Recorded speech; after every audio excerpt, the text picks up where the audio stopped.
Thursday, July 18th, 2024. Focus. My soul yearns for you in the night.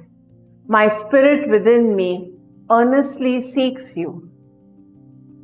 A similar cry from the heart may gush forth when we experience times of great trial and tribulation. Yet, in context, this verse is more about yearning for the righteousness that flows from God.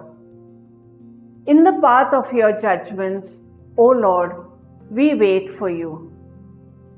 The world today neither knows God nor fears divine judgment.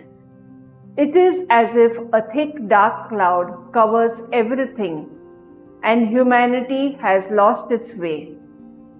Many of us are confused, fearful, or discouraged about the future. When we look back at history, however, we realize that terrible things have happened often enough. How did humanity survive? Today's psalm provides food for thought. From heaven, the Lord looked at the earth.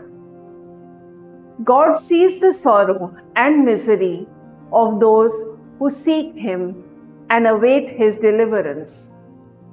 A merciful and loving God always hears prayer. He who planted the ear, does He not hear? He who formed the eye, does He not see?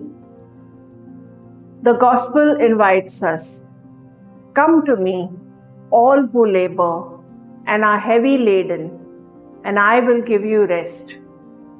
It is an appeal to wait in hope for the coming of Jesus Christ, who alone can fulfill our deepest yearnings. Fruit. Let us take time today to examine our hearts and see what we truly yearn for. Is it righteousness or something else?